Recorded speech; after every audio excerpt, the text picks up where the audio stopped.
Hello, comrades, and welcome back to the Ushanka show. Today we're gonna continue our story about early classes, early days in Soviet school. We're talking about first, second, and third grade. Similar to elementary school here in America, it's when you have only one teacher that teaches you all the lessons that you have. So we already talked about classes and what kids learned, at least in my school in Kiev, Ukraine. And now we want to talk about what kids did after school. So we had 4 classes, as you remember from previous video, in the first grade. So around noon, classes will be over, and there will be 2 options. Kid can go home, or he can stay for so-called продленка, which you can translate maybe like extended hours or extended lessons. So for example, if a pupil wasn't doing well in class, like being behind the rest of the class, teacher would recommend to parents to leave him for продленка, for extended hours, and then he will study some more with the teacher. And also teacher will help him to do homework and check the homework. So staying for extended hours wasn't really fun, so kids really didn't like it. I remember a couple of times I stayed for that, but I don't remember why, because I actually wasn't doing bad at all in school. In fact, the first grade and the third grade, I had only excellent grades, all 5s, and I had only 1 4, and the rest were 5s in the second grade. So if you stay for extended hours, or if your parents would like you to eat at school, then kids will head out to stolovaya, which pretty much like cafeteria, and over there they're gonna have lunch, which usually will be some kind of soup. There will be 3 courses: первое, второе и третье, как dessert. So first will be some kind of soup or borscht, and it will be cooked right there in the kitchen of the cafeteria. They'll have a giant pot, and they will cook soup, for example, and then each kids get a bowl of soup. Then for the второе, which means like second course, there'll be maybe mashed potatoes and sausage or something like that, or maybe noodles and fried eggs. And then will be some kind of drink. Usually it's компот, which you just boil fruits, apples, pears, plums. We didn't have really access to exotic fruits like apricots or oranges or bananas. I'll talk about it later. I already mentioned about bananas being only available once a year in Soviet Union. And also there can be some sweets, some desserts, which I remember I really liked this лимонное пирожное, the lemon cake. It costed 13 kopecks, and I thought it was so delicious. So I would actually buy it during the break between classes. I think cafeteria would open at 11, and that's when I will go and have that lemon cake before the last class. So this is what the kids would do if they remained in school. They would stay for продленка, and meanwhile, while the teacher was watching her kids, she also will be catching up, checking homeworks, because as I said, we had a lot of homework and a teacher had to check it, so she would be doing it any time she has, because if you have a 41 kid, it's a 41 homeworks to check and put the marks, put the grades for it. But most kids would just go home. And this is the interesting thing, like I lived in a big city, right? But I don't remember any of my friends or anyone from my school. I mean, we were kids, 7, 8 years old, that parents didn't meet them at the door because all the parents were at work. So maybe once in a while somebody's grandma will show up, but usually kids would just walk home on their own. And I didn't live that far. But I don't remember ever being like afraid or scared that somebody will steal me or anything like that. And boys and girls, they just leave school and they walk home. I had several friends of mine that we lived in the same building, so we just walk back home. We take our time, goof around, through stuff, whatever little kids do. And interesting thing, every kid will have a key to their apartment. But since parents were always concerned that we would lose key because we're small kids, the best location for the key was on your neck. So on this little rope, every kid will have a key to their apartment. That was amazing. Like everyone had the same things. Like a lot of religious people, like Russian Orthodox, they'll wear a cross on their neck. We wore the key. So then I come home, I unlock my own apartment. Of course, it's empty. My mom at work, my dad is at work. My mom would, I think first grade, she will cook soup and then she put in a thermos. So in the kitchen, there'll be a thermos full of still warm soup. So that'll be my lunch.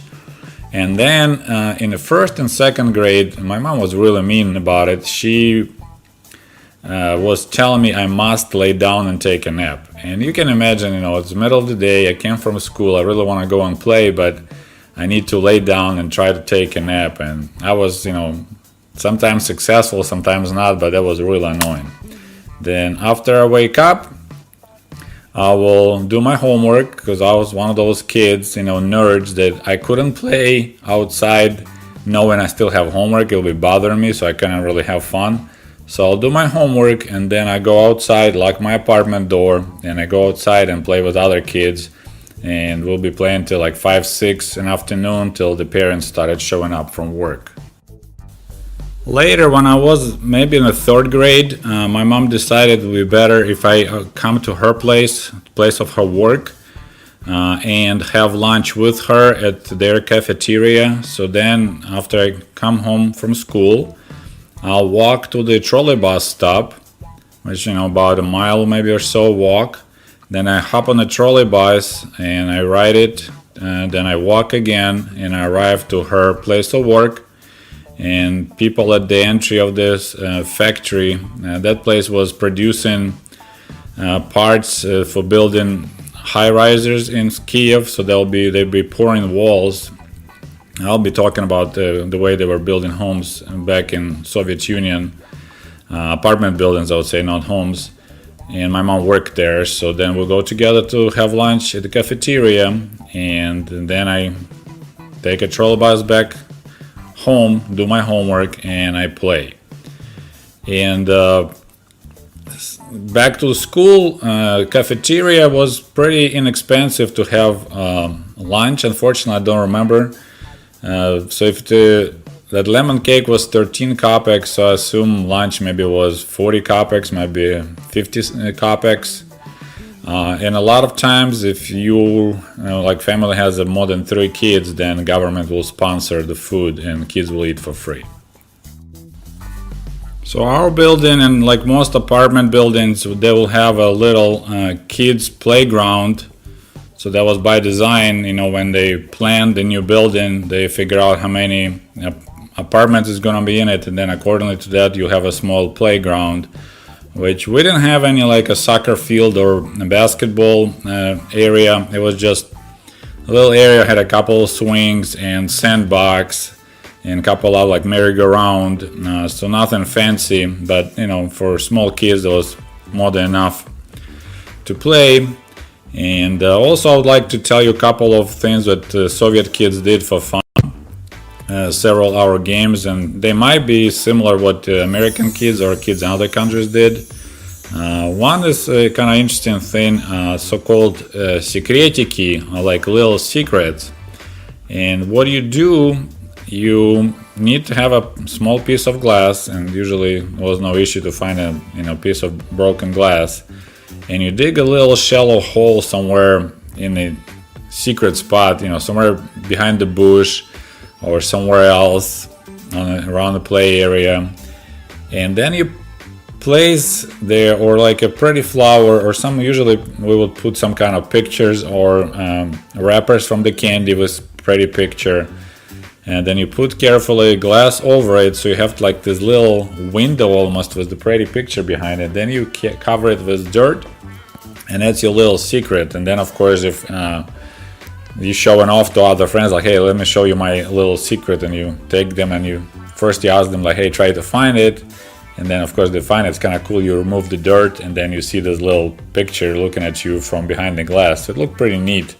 And now I'm thinking that'll be kind of cool way of impressing the girl that you like, that you can actually, I never thought of it when I was little, but now I was like, man, you could write something like, Natasha, I love you so much, make that little secret thing, and then ask the girl to follow you and say, hey, check this out, and she would remove the dirt and read the message. So this is one of the things we did, was these little secrets. And then girls played a lot so-called zinka game, which was a pretty complicated game. You need at least 3 girls, because 2 of them will be standing and holding this stretchy rubber band, rezinka, and the 3rd girl, or whatever, how many girls there, will be jumping this rubber band, doing different tricks. And there was this whole level of different maneuvers you do while jumping, and you need to clear, not to get caught, or when you jump you have to land on the both sides of rubber band. And as this game progresses, they raise, they start from the lowest level, then they raise it up to the knee level, then goes all the way up to the waist height. So that was to think about it, great exercise for girls, because you jump a lot, you jump high, and they were doing some impressive tricks. And once in a while, if the girls don't have enough people, they'll ask you to just stay there and hold the rubber band for them with your legs. And we kind of had this, we weren't really want to play with girls, but sometimes if no one else to help them, you're like, okay, fine, I'll help you. And of course, all the boys will be playing so-called Vainushka, or wars. So you split in 2 teams and you have toy guns, and usually there'll be Soviets versus Germans. Sometimes it'll be cowboys versus Indians. And they'll be just running around chasing each other and pretending to shoot each other. So sometimes the kids with their parents' help will make some machine gun out of the wood, or if the dad will be good, he'll make something at the factory. So there'll be a lot of that, just running around pretending playing war games. Another games that we played a lot was so-called elephant, sloan, and that one was pretty basic. You split in 2 teams, and the task is you make a sloan, you make an elephant. So each person, so you kind of bend in your waist, leaning forward, and another person hugs you behind and leans also forward. So you have this 4-leg or 6-leg or 8-leg elephant if it's 3 or 4 kids playing. Then other team is running and they jumping on the top of you. So there'll be 4 kids holding 4 kids, and then you try to walk and not to collapse. And if you fail, then you have to do it again. If you made it to the line, then other team will make a sloan or elephant, and now it'll be your turn to jump and make them walk. So that was a lot of fun, and of course, it's a pretty challenging game. And of course, we also played seek and hide. We call it прятки, the hidings. And one kid will be count till to 10 or 20, and the rest of the kids will hide. And then this person, you have a base, and then you start searching for the other kids. And if you notice anyone, then you run back to the base and have to touch the base, and that's how you tag the person. In the same time, the kid that you notice trying to make to the base and beat you, if they run faster than you and they touch the base first, then they clear. And that way you look for all the kids who are hiding, and the first person that you found and tagged at the base, they'll be the kid will be being a seeker next time. So that was pretty intense game, because there was a lot of running involved. And also sometimes you wait, because he's gonna find you because you work in your directions. But if you bolt just in the right time, you may beat them and run to the base faster and touch it. Then you're not gonna be a seeker next time. So there was a lot of this kind of planning, and sometimes we'll help other kids who still hiding by chanting There was two kinds of chants. One would be saying about they need to hide and don't move. And it's топор, топор, сиди как двор и не выглядывай во двор, сиди как вор. So that's like basically translating like axe, axe, the one you cut wood with. Hide like a thief and don't peek out. And the other one would be стрела, стрела. Пила, пила, лети как стрела, which means a saw, the same saw they cut wood with. I don't know why, it just rhymes, so that's what we're using. Пила, пила, лети как стрела. So you need to fly like an arrow. That means that the person that's seeking other kids far away from the base, and you should start running right now because you might make it and touch the base before the person that trying to find you. And of course you may ask, wait, so parents at work, kids are home by themselves, why wouldn't they just sit at home and watch TV, watch cartoons till the parents show up? And the thing is, we had no cartoons showing whatsoever. Actually, Soviet TV was really boring. There was nothing for kids to watch besides it was just news and just some programs we're gonna show you how the hard work the factory, this factory or that factory. So the only time we could watch cartoons would be late at night, like starting at 8:15 in the evening. So kids would be outside playing because that was the only thing we could do for fun. Another game that we played called Klassiki или Klassi. That's when you use the chalk and you probably had similar thing, and you draw these boxes with numbers, and then you need to toss a rock or something else to land on the right area, and then you need to jump all the way and back without stepping on the lines. Then you need to pick up your rock and make it back, and then you kind of progress from number 1, which is the easiest, to the number 10, which is the hardest. So that was Klassiki. That was a popular game to play for both boys and girls. Then of course we'll play soccer, just kicking ball around, although we didn't have a soccer field close by, but some kids would go to the school area because every school would have a soccer field. In the winter we will play ice hockey, but none of kids in my building had skates, and actually you couldn't use skates because we would just go on the street in the winter, and of course streets were always hardly any cars, so we'll had this side street by our building which you can play for hours and be not a single car, and there'll be just packed snow, which is as good as ice, so everyone will be just running around with the hockey sticks and just playing hockey without not being on skates.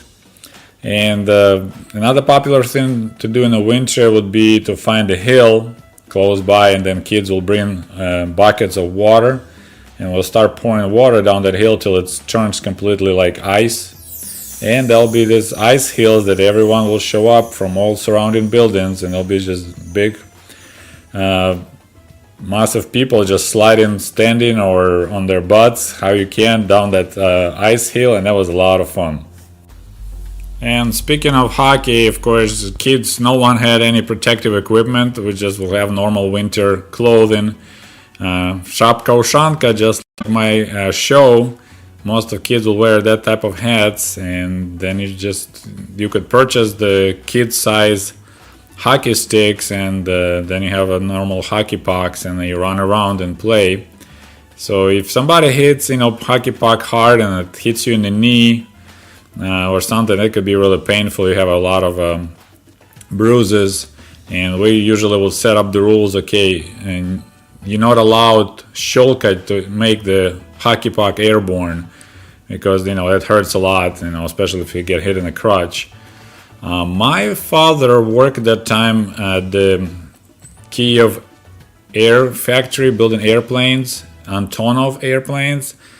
So one time he actually painted the bus for the local hockey team, Sokol, Eagle, and as a present, as a souvenir, they gave him a golly hockey stick, which you couldn't buy in any store. It was just, so I was the only kid in the whole neighborhood who owned the golly hockey stick. So I was the coolest kid ever. That was so cool. And of course in the winter we'll go sledding down the big hill where I used to live in the first, third grade of school. In about half an hour walk there was some big hills, and in the winter that's where people gather. Some people would do downhill skiing, and kids will just bring their sleds and we'll go down that hill. So that was almost every day in the winter you go there and spend hours just going up and down. And of course it was nothing like professional organized, so people who do downhill skiing they'll set up their own primitive lift, but as a kids will have to walk all the way up the hill every time you go down. But you know, that was a lot of fun. And another game we played called Pakarand, and that was a complicated rules. Unfortunately I don't remember much about it, but I know it was you build kind of shapes out of bricks or something, some kind of wooden blocks, and then you have every kid has a stick, and then you play trying to knock this thing down. And there was a lot of different moments in that game, but unfortunately I don't remember much about it. But that was one of the most kind of advanced games that kids play. And of course we had toys. They were quite primitive, not huge variety, but there were some, you know, toy trucks and different toy cars that kids play. And in the third grade, my godfather, he was a friend of my dad, and he was the one who, you know, participated in this Russian Orthodox thing of baptizing a kid, so he became my godfather. He was sent to Cuba on a kind of like work assignment from his job. Actually my dad could go too, but my mom said no, you're not going. But he went, and he sent me from Cuba a present. There was a toy set, Agent 007, made in Hong Kong. This plastic pistols and plastic grenades. I mean, that was so cool, so amazing. I was the coolest kid ever because I was the only one who had these cool neat things, because that would be like a little tiny handgun that you can hide inside of the, of course it's all plastic, you can hide inside of the fake lighter, and then you have this little tiny plastic bullets, so you can offer people, let me lit you a cigarette, you know, and then you push the button and you kill the person that way. Or it had a binoculars that had a little mirror inside, so you pretend like you look into binoculars, but for real you look to the right, and also there's a little button you can shoot the bullet, little plastic bullet, and kill. So all the spy things. It was Agent 007, big plastic set. Oh, that toy was so amazing. I wish I kept it, but I think we lost it. But yeah, that was really neat. So this is another story about the life of Soviet kid back in 1980s. And the next video I'm planning to make about Soviet TV, a little bit about what I remember as a kid, what I watched, what kind of programs they had for kids, and that's the video coming up soon. Well, thank you very much. Don't forget to put likes, share this video, and I appreciate your support. Thank you. Hello comrades, and welcome back to Ushanka show. Today I'm gonna make another video about Soviet childhood. You know, when I look at my kids, I have a 12-year-old boy, Oliver, and my daughter just turned 18. I feel bad for them because, my goodness, their childhood is so boring. And you know, one of the reasons is when you live out in the country. I mean, I truly enjoy to have my own house and have a nice chunk of land. I mean, I don't have a lot of land, but about an acre. But it creates a lot of problems if you have kids because there's not many kids around in many neighborhoods. Like in our case, it's kind of neighborhood was developed in 70s. So those families that moved in and were young, you know, had kids now. Teenagers, so in the whole neighborhood we pretty much have only a couple of kids my Oliver plays with. So otherwise it's video games or, you know, playing games online, stuff like that. There's really not much. You have to push kids to go outside and like, hey, go ride the bike, or you have to take your kid somewhere so he can stay with other kid for sleepover. And then, you know, when they have a sleepover, most of the time they just play video games together. So I feel really bad because my childhood was way more interesting, but also it was way more dangerous, and I'm very surprised that I'm still, like, after going through the things I did when I was a kid, I still have all my fingers, I have my eyes and my ears, because we did a lot of crazy stuff. Nice thing about living in a city, in a tall apartment building, it's you always have a lot of kids to play with. For example, the first apartment building that I used to live was only 9-story high, and it was, I think, about 12 apartments per floor, so you got close to 100 apartments. And if you have young families, which we did have, so you have at least 5 to 10 kids to play with. I mean, talking just boys, and of course girls are playing separately. So if you go outside, you always have at least 2-3 friends you can play with, the same age, and of course then you have a little bit older kids or a little bit younger kids. And we did a lot of things to entertain ourselves, because it's pretty much you just go outside and you're on your own, no one is watching you.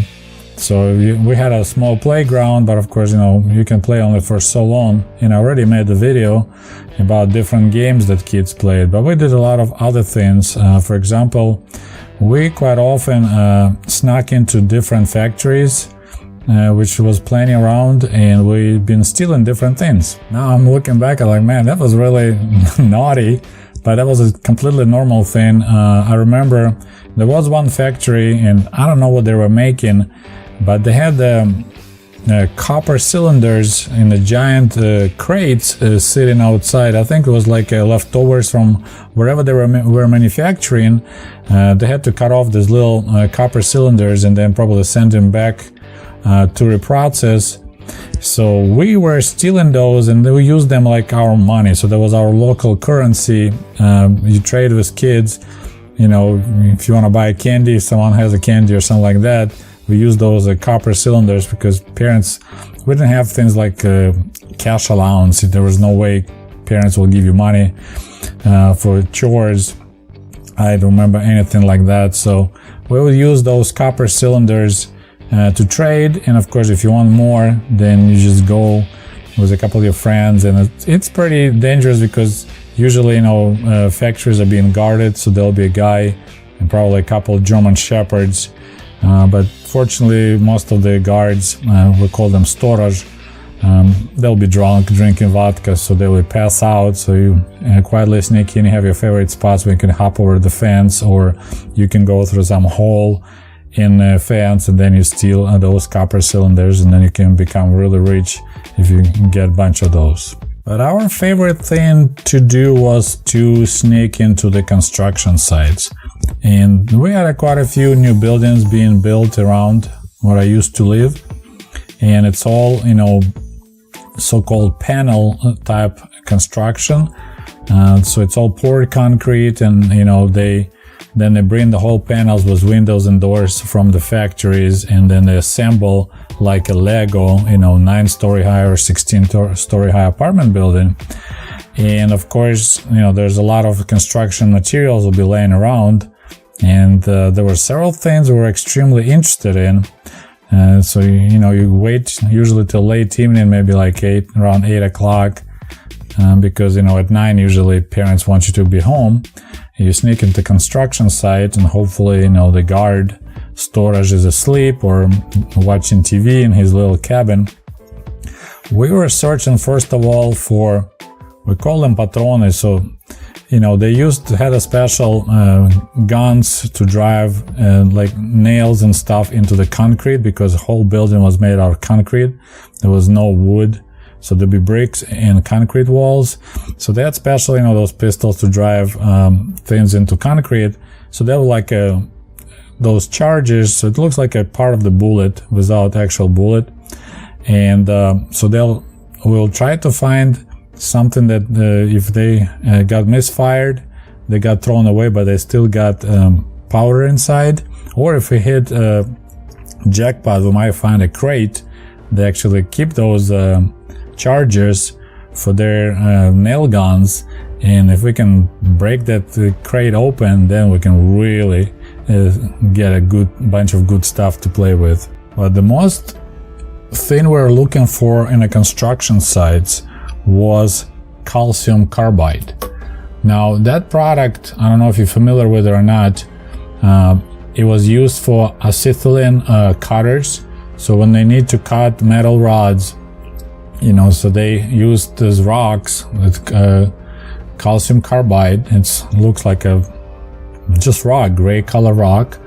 And if you have a tank, you put calcium carbide in it, and then you add water, and it creates a chemical reaction, and you get acetylene gas. Now, and that gas, then under pressure, you lit up, and you have a torch that you can cut metal with it and stuff like that.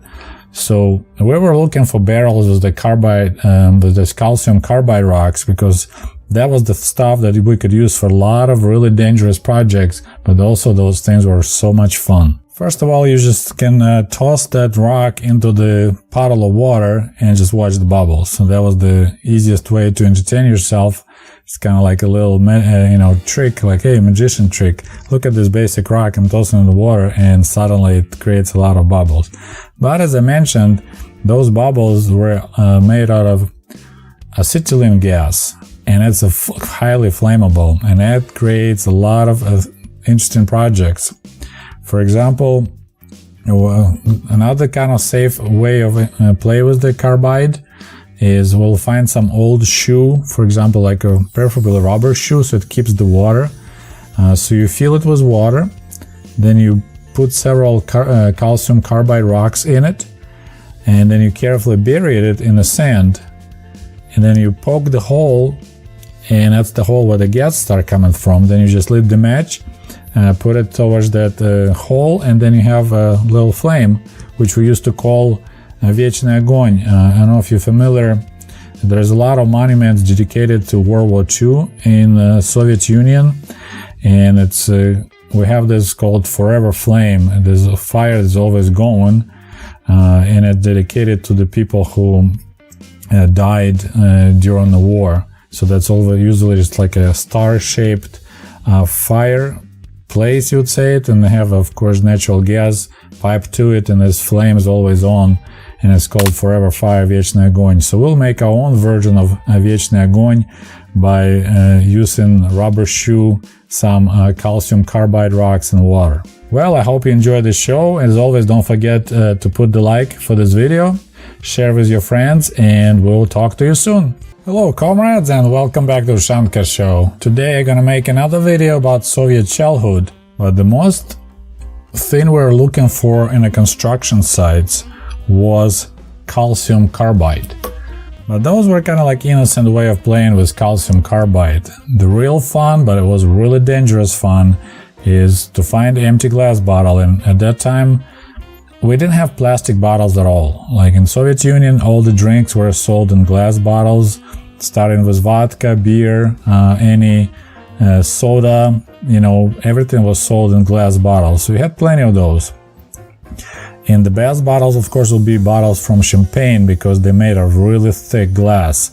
So the explosions will be the best out of the champagne bottles. So you have an empty bottle, you fill it with water, then you drop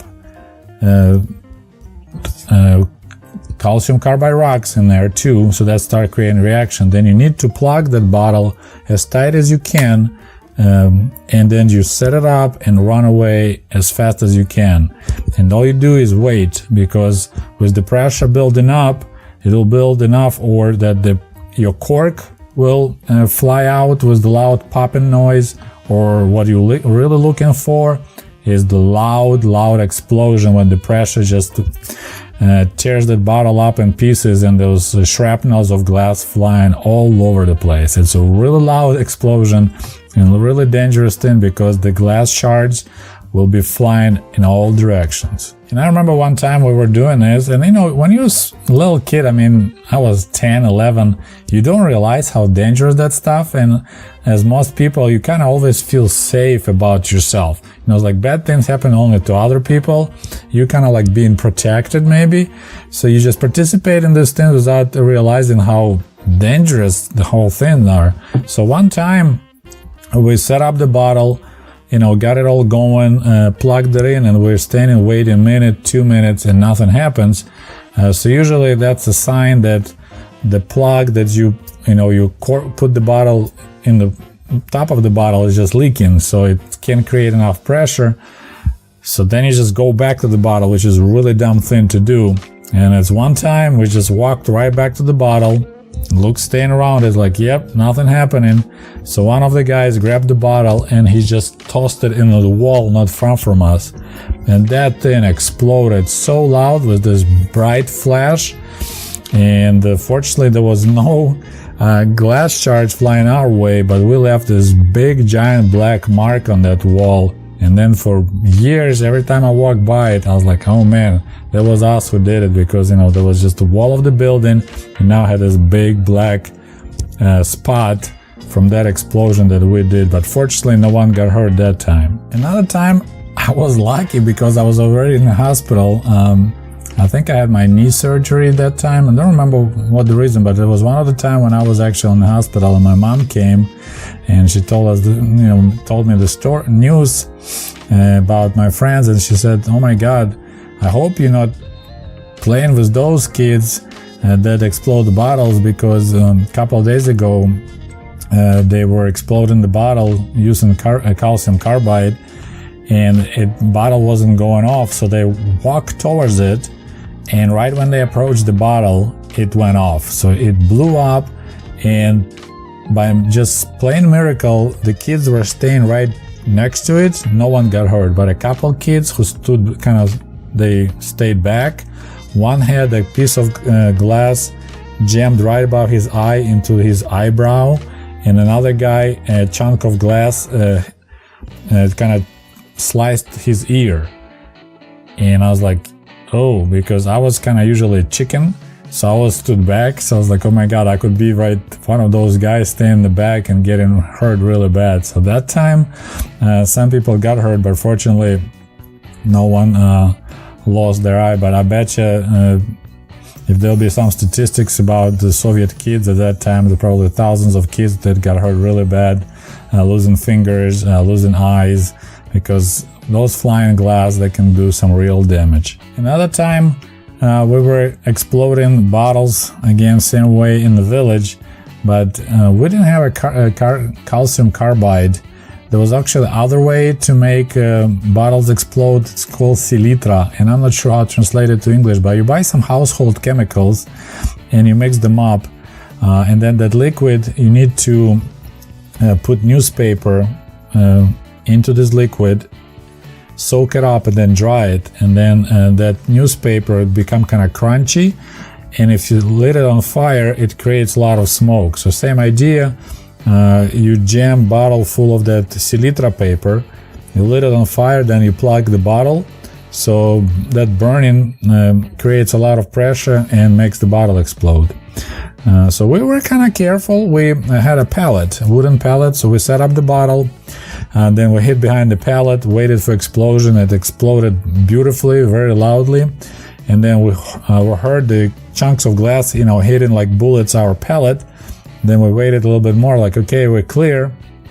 We got up and started walking towards the site where the bottle used to be, and suddenly one of my friends screamed and fell on the ground and holding his face, and to my horror I saw the blood pouring through his fingers. When we finally made him take his hands away from his face, we saw to our horror that he had a big deep gouge right on the top of his nose.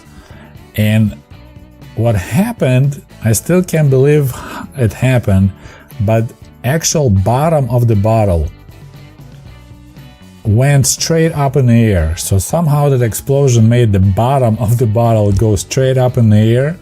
It arced, so while the rest of the glass shards flew, horizontally left and right, that bottle piece of glass went straight up, and on the way down it hit my friend on his nose bridge, and for the rest of his life he had a pretty deep gouge. I mean, he didn't get hurt really bad, but it was very scary at that moment because we couldn't understand what's going on.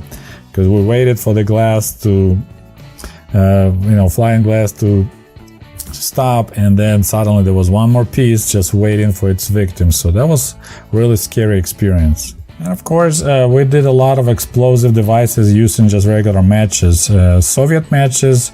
If you watched my video about things you could purchase for 1 kopeck, for 1 Soviet cent, a box of matches which had 100 matches was only 1 kopeck. And it was always like that. The price never changed. We had one of the Soviet jokes was, "Hey, did you hear the news that matches got cheaper?" And it's kind of funny because it's already 1 penny, 1 kopeck. It can't get any cheaper than that. But of course, it was made out of wood. So we will use the knife and scrape the flammable parts, and then you find again container, fill it up with its with the tops of the matches, and then you do all kind of explosive devices using that. For example, you can find empty cases from hunters that they did the buckshots, and then you find an empty shell. You stuff it full with the heads of the matches, and then you hammer it carefully shut, and you set it up on a little fire, and then you explode it, and it's a lot of fun. Another popular entertainment that Soviet kids did was so-called dymovucha, smoke bomb. We usually used ping pong balls. Here you go. So those plastic white balls that you use for ping pong, for table tennis, apparently that plastic creates a lot of smoke while you set it on fire. There were some other things that could do that, but the easiest was to find, you break a ping pong ball in tiny pieces, and then you have a foil that you kind of put those pieces of plastic in there, and then you make a little looks like onion, so it's a ball with the plastic inside, and then you have a little hole, so it does look like an onion. So you can have your match in there, and then you lit that plastic and you toss that smoke bomb somewhere, you don't want to do it in someone's apartment, and it creates a lot of smoke. So the mavuchi, that was a famous thing to do.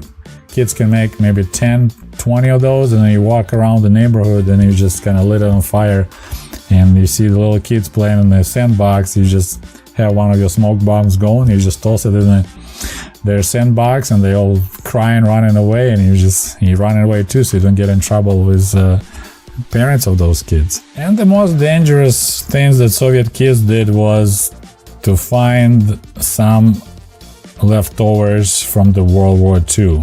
Yes, since Ukraine, where I lived, was there was a wave first going east when Germany occupied all Ukraine.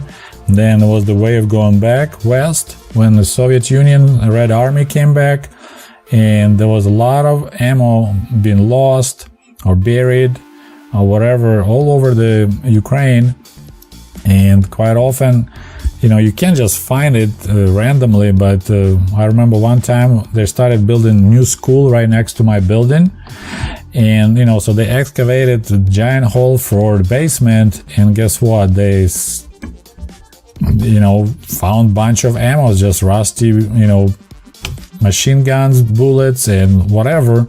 And of course, kids found it first because, they dug it and excavators left, and they left giant piles of sand, and then some kids were walking by like, oh, what are those things? And next thing it was like maybe close to 100 kids from all the buildings around. They all gathered there, digging the sand and recovering the ammunition, until some parents got wind of it, called the cops, those called the military personnel, and they kind of surrounded the area, kicked all the kids out, and they just cleaned it all up and recovered all the ammunition. But if kids find a grenade or bullets, that's the things that you can explode really loud, and you can get hurt and you get killed. So quite a few kids died from putting, like grenades and stuff like that in the fire, or if they even find a big shell from cannon. So that were the worst case scenarios. So this is my story about dangerous games that Soviet kids used to play and I used to play. As I said, I'm so thankful that my childhood was so much fun, and despite the fact I did so many dangerous, stupid things, I still have all my fingers. And as I said, I feel bad for my kids watching how they just bored out of their mind. And you're trying to kind of keep them busy, but you have to work, you have to mow grass and other things. So, and they just entertain themselves with electronics, having a hard time taking it away and make them read the book or something. But definitely, I could tell that my childhood was a lot of dangerous fun. Well, I hope you enjoyed the show. As always, don't forget to put the like for this video, share with your friends, and we'll talk to you soon. До свидания. Goodbye.